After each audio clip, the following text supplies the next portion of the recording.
안녕하세요. 크립토TV입니다. 오늘은 가격은 재미없는 와중에도 큰 이슈가 많아서 바로 소개해 드리도록 하겠습니다. 일단 먼저 부정적인 뉴스부터 살펴볼 텐데요. 어제 CNBC에서 전설의 트레이더 폴 튜더 존스가 나와서요. 주식은 신저가로 떨어질 것이다. 굉장히 부정적인 전망을 했었다고 합니다. 현존하는 세계 2대 트레이더 2명이 있죠. 폴 튜더 존스와 드롭켄 밀러는요. 워낙 단타의 전설이기 때문에 이거 좀 무시하기가 어려운 분들인데요. 자, 이분의 주장에 따르면 중국의 관세를 50%로 떨어뜨리더라도 주식은 신저가로 하락할 것이다. 다행스럽게 코인이 아니라 주식이라고 해서 뭐 다행이라고 해야 될지 모르겠지만 아무튼 굉장히 안 좋아질 수 있다라는 거고요. 이분의 주장을 한마디로 요약을 하자면 트럼프 대통령은 관세에 집착하고 있고 또 연준의 제롬 파월은 금리 인하를 고집스럽게 안 하고 있고 양 고집이 맞닿으면서 거의 바닥으로 떨어질 것이다. 게다가 지금 관세가 거의 1960년대 이후로 최대 규모의 세금 인상 효과를 거두고 있기 때문에 피할 수가 없다라고 얘기를 하는데요. 물론 조건은 달았습니다. 만약에 연준에서 급격하게 금리 인하를 하지 않는 이상 갑자기 이거 떨어뜨리면 상황은 바뀔 수 있다고 보는데 그렇지 않는 한은 신저가로 갈 것이다 라고 얘기를 했다고 하네요. 그리고 실제로 지금 FOMC 5월 회의를 이제 불과 몇 시간 앞두고 있을 겁니다. 이 방송 보시기 이후에요. 목요일 새벽 3시경에 아마 나올 텐데요. 5월 기준금리 인하 확률 물 건너 갔죠. 그리고 6월도 거의 지금 상황을 볼 때 물 건너 갔다고 합니다. 그러니까 사람들 반응이 어떤가요? 이제 망했다. 또 연기됐어. 지겹네. 이런 식으로 포기하시는 분들이 점점 또 한 분, 두 분 보이는 것 같습니다. 실제 지금 상황이 이렇다는 거고요. 기회는 이때다라고 골드만삭스는 지난 2주 동안 좀 급격한 회복이 나왔는데 요거는 상승장이 아니야. 요거는 베어마켓 떨어지고 있는데 전형적인 베어마켓 랠리다. 잠깐 오른 거야. 그러니까 착각하지 마라. 이런 식으로 얘기를 했다고 하는데요. 충분히 일리는 있을 수 있어요. 부정적이라고 예상을 하신 분들은 여기에 맞게 투자 계획을 짜시면 좋을 것 같고요. 그러나 저는 긍정론자이기 때문에 긍정 뉴스도 소개를 해드려야 될 것 같은데요. 지금 최근에 제가 볼 때는 뭔가 대책 없는, 답을 알 수 없는 이런 뭉텅이 뉴스들이 서서히 많아지고 있다. 이런 지금 느낌을 받고 있거든요. 이게 제가 2분기에는 뭔가 상황이 달라지는 건 아닌데 뭔가 여러 가지 기대감이 엮이면서 조금 올라갈 수 있다. 이런 식으로 제가 표현을 했었는데 그런 기대감의 연장선이지 않나 이런 생각이 듭니다. 일단 그 중에서 가장 컸던 뉴스 아마 여러분도 이분 뉴스 보면서 좀 뭐랄까요? 헛웃음도 나오실 수 있겠지만 트럼프가 이런 얘기를 했다고 해요. 8일 아니면 9일쯤에 지각을 뒤흔들 매우 큰 발표가 있을 것이다. 지진 난다는 거죠. 근데 또 무역과는 상관이 없다. 그냥 넘어가기에는요. 이게 굉장히 구체적인 정황들, 8일 아님 9일, 엄청 큰 거, 무역과는 상관없고 뭔가 좀 구체적이잖아요. 좀 무시하기도 어려운 것 같아요. 근데 저는 이 발언을 보면서요. 7, 8년 전에 저스틴 선이 생각이 났습니다. 과거에 우리 알트코인 CEO들 보면요. 뭔가 something big is coming, 뭔가 큰 게 온다 이런 식으로 과대 광고를 하면서 아마 저스틴 선이 워런 버핏과 점심 식사 그거 낙찰된 걸로 한 3번, 4번을 우려 먹으면서 뭔가 큰 게 다가오고 있다 하면서 트론 가격을 막 끌어올렸던 기억이 나거든요. 이런 행동을 지금 트럼프가 하고 있으니까 굉장히 품격은 떨어지는데요. 또 문제가 있습니다.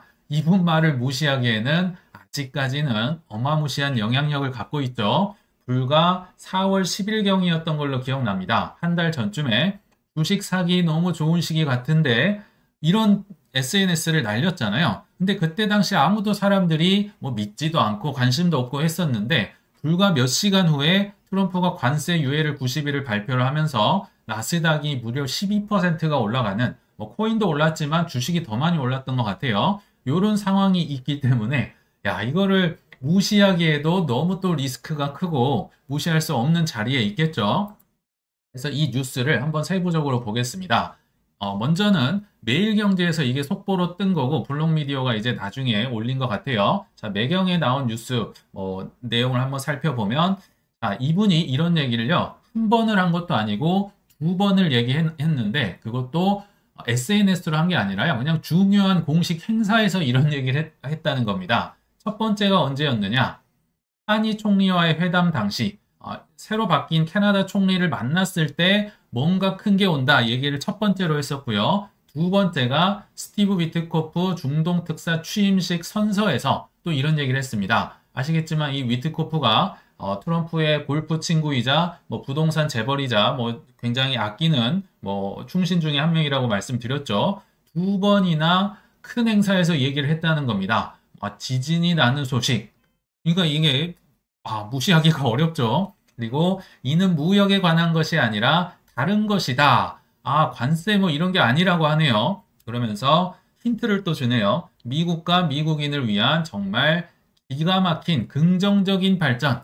워낙 이분이 아래쪽으로 충격적인 발언을 많이 했기 때문에 이 뭐 쇼킹한 게 또 부정적일 수 있으니까 긍정적이다, 미국인을 위한 것이다, 뭐 이렇게 힌트까지 주고 있고 앞으로 며칠 내에 이뤄질 것이다. 야, 굉장히 구체적인데 말을 안 하고 있는 느낌을 강하게 받죠. 자, 이거를 이제 영문 기사 원본으로 한번 보겠습니다. 뭐 또 난리 났어요. 뭐 very very big, 뭐 most important, 뭐 좋은 얘기 다 나오는데 그것보다 핵심은 언제잖아요. 자, 미들 이스트 중동 트립을 가기 전에 발표를 할 것이다. 그쵸? 언제 가냐면요. 5월 13일. 5월 13일이 아마 화요일일 거거든요. 5월 13일에 중동을 가기 때문에 현재 남아있는 날짜는 목요일, 금요일 아니면 월요일 뭐 그들 시간이긴 하겠지만 딱 3일 남았다는 겁니다. 그래서 이 기사는 8일 목요일, 9일 금요일 뭐 둘 중에 하나일 것이다. 정말 늦으면 뭐 12일 월요일이 되겠지만 뭐 이런 식으로 구체적인 시기까지 나오고 있다는 걸 볼 때 조금 무시하기는 어렵구나 이런 생각이 드네요. 자, 그러면 두 번째 질문이 나가야겠죠. 이게 뭘까? 제대로 아는 사람은 당연히 트럼프 말고는 거의 내부자 말고는 없을 거거든요. 그래서 좀 창의력이 필요하지 않을까? 제 나름대로 틀릴 수 있지만 창의적인 추론을 해볼 거고요. 물론 여기에서 끝나면 안 됩니다. 창의적인 것도 정말 중요한데요. 투자에서는 인내가 더 중요하다. 한 예로요. 예전에 코스톨라니가 이 소련의 국채를 샀었잖아요. 아시다시피 소련은 그때도 망했던 상황, 거의 망한 나라의 국채를 코스톨라니가 마이너스 97%, 마이너스 98% 가격으로 막 싹쓸이를 합니다. 사람들이 다 미쳤다고 했었죠. 근데 코스톨라니는 왜 그런 창의적인 투자를 했냐면요. 이제 새로 러시아가 재건이 됐는데 또 국채를 발행해야 될 거 아니에요. 자, 근데 과거의 국채도 돈 안 줬으면서 새로 러시아 국채로 발행하면 사람들이 사겠느냐. 그래서 러시아가 100년 묵은 소련의 국채까지도 제값을 받고 돈을 줄 것이다. 이런 창의력을 발휘하고 그 뒤로 제가 알기로 거의 10년을 인내를 해서 결국은 엄청난 수익을 거둔 걸로 기억이 나거든요. 역시 창의력 굉장히 투자에서 중요한 요소다. 인내와 함께요. 그래서 굉장히 어렵고 틀릴 수 있지만 제가 투자의 영향력으로 볼 때 상과 중, 하로 나누어서 추정을 해보도록 하겠습니다. 투자의 영향력, 투자에 관련된 중요도입니다. 일단 목표는 아까 그 힌트가 나왔었잖아요. 셀 아메리카에 대한 스탑, 멈추기 위해서 이게 결국은 미국인을 위한, 마가를 위한 뭐 이런 식으로 해석이 되겠죠. 자, 이런 걸 위해서 뭔가 발표가 나올 텐데 일단 상중 하중의 하는 제가 볼 때 전쟁이 끝나는 게 아닐까. 사실 이 모든 것 중에서요 가장 중요한 건 사실 종전이잖아요. 근데 여기 제가 단서를 달았죠. 투자기 때문에 하로 분류를 한 겁니다. 사실 생명을 다루는 거기 때문에 이게 가장 중요한데 자, 러시아 우크라이나 전쟁 여전히 진행 중, 이스라엘 뭐 가자지구 팔레스타인 여전히 진행 중, 인도 파키스탄 이제 막 맞붙기 시작했고요. 중국 대만 뭐 나중에 벌어질 수도 있겠는데 뭐 이런 것도 정말 땅을 흔드는 뭐 그런 소식은 될 수 있겠죠. 투자의 영향력에 있어서는 엄청난 뭐 호재까지는 아닐 수 있겠지만요. 이제 중간 갑니다. 중간 영향력은 제가 볼 때 관세가 될 가능성 또는 금리라든지 유동성이라든지 넓은 의미에서 매크로적인 요소가 나올 가능성이 있다라고 봅니다. 아니 무역은 아니라면서 관세는 아니라면서 했는데요. 지금까지 쌓였던 불신이 있기 때문에 저는 뭐 그렇게 생각은 하지 않습니다. 불신도 쌓여 있는 데다가 사실 이 모든 하락의 원흉이 관세이기 때문에 관세가 해결이 돼야 되지 않을까? 아니라면 뭐 금리를 떨어뜨리거나 유동성을 공급하거나 넓은 의미에서 매크로적인 뭔가 개선을 할 수 있는 요소가 나올 가능성, 뭐 이렇게 보시면 좋을 것 같고요. 자, 이제 투자, 특히 우리에게 있어서 큰 영향력을 미치는 발표는요, 코인에 관한 것이다. 이게 코인 방송이라 그런 것일 수도 있습니다. 편향적일 수도 있는데요. 제가 아무리 머리를 굴려봐도 이 셀 아메리카 마가, 그리고 최근에 뭐 여러 가지 약달러라든지 국채라든지 주식이라든지 이 셀 아메리카 현상을 극복하기 위해서는요, 결국은 비트코인 전략적 비축 아니라든지 아니면 작게는 스테이블 법안이라든지 뭔가 굵직굵직한 코인 관련 법안이 나올 가능성이 꽤나 있다. 그리고 중요도가 높다라는 생각이 들거든요. 기억나실지 모르겠는데 재무부 장관이요. 5월 5일에서 6일까지는 최소한 그 대통령의 행정명령, 비트코인 어떻게 전략적 비축할 거야. 거기에 대한 구체적인 방안을 보고를 해야 됩니다. 근데 왜 안 나와 하실 수 있겠죠. 자, 이미 재무부 장관이 보고를 했을 수 있어요. 다만 발표가 나지 않았을 수도 있죠. 트럼프가 보면서 뭐 나중에 발표해야지, 나중에 얘기해야지 할 수도 있고, 아무튼 트럼프의 손안에는 있을 가능성이 높겠죠. 그건 이제 트럼프 마음인 겁니다. 아무튼 비트코인 전략적 비축을 한다, 뭐 여러 가지 스테이블 법안을 한다. 이게 셀 아메리카를 스탑할 수 있는 굉장히 훌륭한 도구, 뭐 재정 대차 대조표를 건전하게 한다든지 여러 가지 좋은 도구가 될 수 있겠다라는 생각이 드네요. 자, 왜 그럼 이런 생각이 드느냐? 아까 잠깐 말씀드렸는데요. 1셀 아메리카가 결국 뭐냐? 약달러. 사실 약달러가 아니라 강달러인 상태여야 되는데요. 지금 의도치 않게 약달러가 온 겁니다. 이거는 트럼프의 계획상에 지금은 없어야 된 겁니다. 이건 나중에 이제 내가 여러 가지 카드를 써서 약달러로 가는 전략이었거든요. 근데 사람들이 또 채권을 던지면서 채권 금리도 올라갔었고, 뭐 주식 떨어지는 거야 뭐 그렇다 쳐도 이 셀 아메리카 이게 계속 이어지면요. 트럼프의 다음 카드를 쓸 수가 없습니다. 뭐 스티븐 미란의 보고서에 따르면 지금 뭐 관세 전쟁 한창 즐겁게 해야 될 시간인데요. 벌써 달러가 약해지고 뭐 대만 달러 뭐 뚝뚝 떨어지고 원화 달러도 떨어졌었죠. 자, 이게 결국은 다음 카드를 쓸 수 없는 상황에 막달이 모이고 있다. 특히 우리 이제 뭐 다 알려졌죠. 마라로거 합의를 통해서 약달러로 진행을 할 것이다. 그리고 100년물 국채를 심지어 팔 것이다. 뭐 우호국에 한해서요. 약달러를 위해서 모여라. 그리고 수수료까지 심지어 국채를 받는다고 하는데요. 지금 이 모든 게 약달러가 오면요. 헛것입니다. 아니 강달러니까 약달러를 위해서 모여야 되는데요. 지금 모일 필요 없이 이미 약달러로 가고 있거든요. 그리고 국채 사람들이 안 사고 있거든요. 지금 100년물 내가 이거 약달러 시켜주려니까 팔아, 너 사인해. 이거를 해야 되는데 이렇게 모이는 것 자체가 헛것이 되는 상황, 셀 아메리카 상황이 오고 있기 때문에 이것을 타개할 만한 이런 저런 방법들이 나올 것이다. 물론 여기에 없는 게 나올 수도 있는데요. 조금 높은 확률로는 셀 아메리카를 멈출 뭔가 발표가 나오겠다라는 생각이 듭니다. 그리고 이렇게 지금 불안하고 재미없는 와중에도 긍정적인 뉴스들이 점점점 많아지고 있는 것 같은데요. 자, 이 뉴스도 아마 보셨을 거예요. 뉴햄프셔 미국 주인데요. 최초로 비트코인 준비 자산법이 통과가 됩니다. 최근에 애리조나 주에서는 주지사가 이제 거부권을 행사하면서 끝나버렸는데 드디어 첫 번째 타자가 나왔습니다. 최종 통과된 건 이번이 처음이다. 그러니까 법안 통과는 5월 6일자로 됐고요. 그로부터 60일 뒤인 7월 5일부터 법안이 발효가 된다고 하는데 자, 여기까지만 알고 넘어가면 안 되고요. 여기 보시면 핵심 내용이 있습니다. 투자 조건. 일단 투자의 한도는 공공자금의 최대 5%. 뭐 이거는 놀라운 일이 아니고요. 자, 투자 대상을 보면 신기한 대상 조건이 있어요. 시가총액 5천억 달러 이상인 디지털 자산. 아니, 법 이름도 비트코인 준비 자산법인데요. 그냥 비트코인으로 쓰면 될 것인데 왜 굳이 이런 조건을 걸었을까요? 제가 시가총액을 얘기했으니까 시가총액을 가져와 봤어요. 비트코인은 5월 7일 기준으로 약 1.9조 달러 정도 됩니다. 요거에 거의 한 4배 정도를 상회하기 때문에 엄청나게 이제 폭락하지 않는 이상은 뭐 비트코인이 들어가겠죠. 문제는 2위권.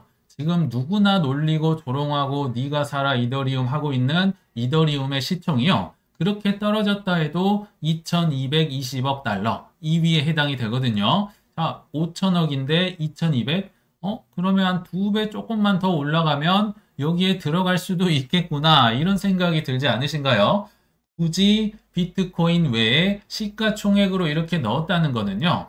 이 비트코인 외에 큰 암호화폐들도 빠르면 제가 볼 때 2배 정도는 이번 사이클에 당연히 갈 거라 생각이 들어요. 제 입장에서는요. 그러면 이더리움도 결국 여기에 들어가네 마네 하는 뉴스를 잘하면 이번 사이클 내에서도 볼 수 있겠구나. 그런 생각이 들지 않으신가요? 아무튼 조건은 이렇습니다. 판단은 본인들이 하시면 좋을 것 같은데요.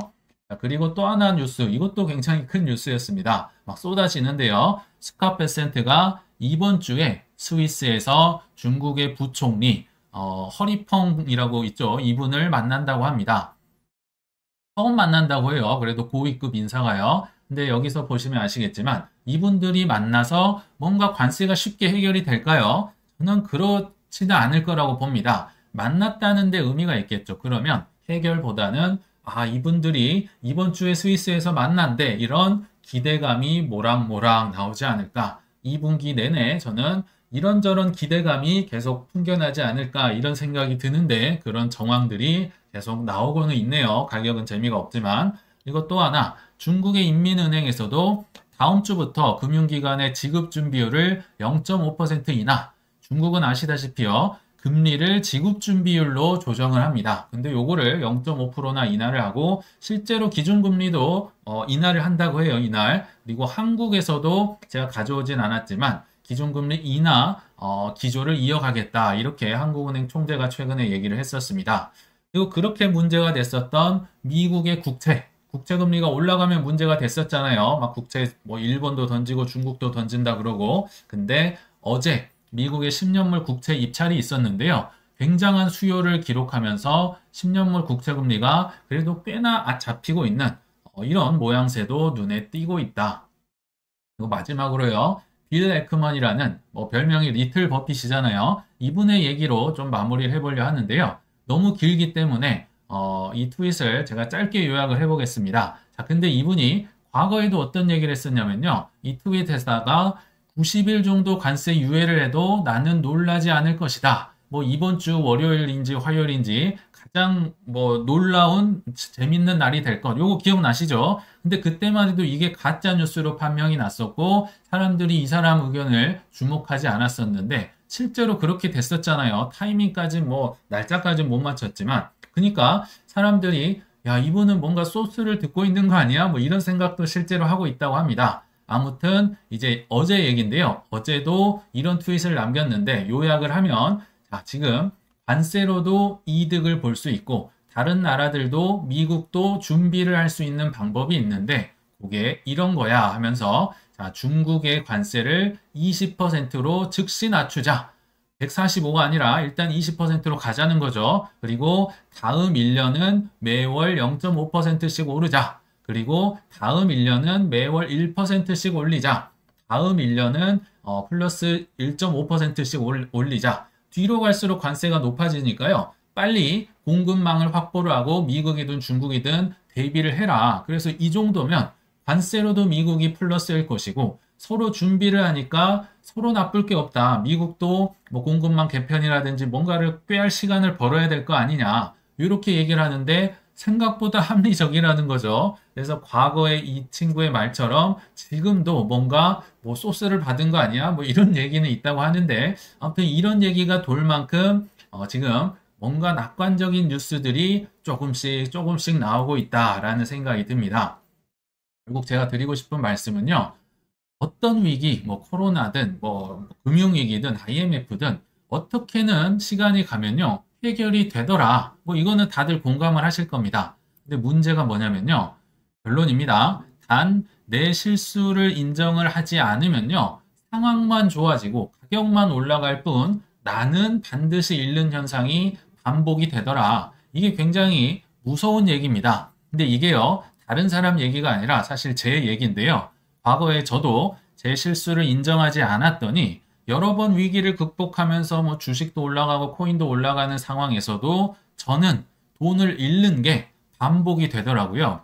그래서 이 사실을 오전반 형은 이거를 2017년도에 깨달았고 저는 2020년도 말쯤에 저 빼놓고 주위가 다 부자가 되는 충격적인 경험을 통해서야 비로소 깨닫게 됐고 물론 지금도 숱하게 깨지면서 만든 나만의 투자 원칙을 지키려고 노력하는 중에 있습니다. 네, 정말 값진 실수거든요. 값지고 귀한 실수가 쌓여가면서 만들었던 나만의 투자 원칙을 꾸준히 지켜가시길 바라면서 이만 물러가겠습니다. 시청 감사합니다.